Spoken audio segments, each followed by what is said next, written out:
तीव्रता के लिहाज से अब तक का सबसे खतरनाक भूकंप चिली में 22 मई 1960 को आया था।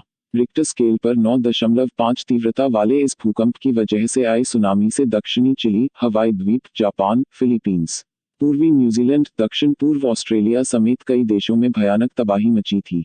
कैजुअलिटी के लिहाज से दुनिया का सबसे खतरनाक भूकंप चीन में 1556 में आया था, जिसमें 8.30 लाख लोगों की मौत हुई थी। 23 जनवरी 1556, सांक्सी प्रांत, चीन। इतिहास में कैजुअलिटी के लिहाज से अब तक का सबसे खतरनाक भूकंप चीन के सांक्सी प्रांत में 23 जनवरी 1556 को आया था। रिक्टर स्केल पर 8 तीव्रता वाले इस भूकंप से 520 मील 840 किलोमीटर एरिया तबाह हो गया था। इसका असर सांक्सी प्रांत की करीब 97 काउंटीज पर पड़ा था। भूकंप की वजह से भूस्खलन होने से करीब 8,30,000 लोगों की मौत हुई थी। 28 जुलाई 1976, तांशान, चीन। चीन का तांशान शहर 7.8 तीव्रता वाले भूकंप की वजह से मिट्टी में मिल गया था।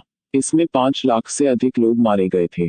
22 मई 1960, वाल्डिविया, चिली। चिली के वाल्डिविया में रिक्टर स्केल पर 9.5 तीव्रता वाले इस भूकंप ने भारी तबाही मचाई थी।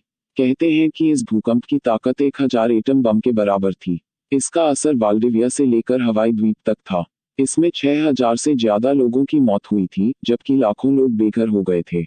1 सितंबर 1923, टोक्यो, जापान। जापान की राजधानी टोक्यो में आया ग्रेट कांटो भूकंप। इसकी वजह से 142,800 लोगों को अपनी जान से हाथ धोना पड़ा। 26 जनवरी 2001, गुजरात, भारत। भारत के गुजरात राज्य में रिक्टर स्केल पर 7.9 तीव्रता का एक शक्तिशाली भूकंप आया। इसमें कम से कम 30,000 लोग मारे गए और करीब 10 लाख लोग बेघर हो गए। भुज और अहमदाबाद पर भूकंप का सबसे अधिक असर पड़ा। अक्टूबर 2005, पाकिस्तान। पाकिस्तान में 7.6 तीव्रता वाला भीषण भूकंप आया, जिसमें करीब 75,000 लोग मारे गए। करीब 35 लाख लोग बेघर हुए थे। 26 दिसंबर 2004, श्रीलंका, फिलीपींस व दक्षिणी भारत।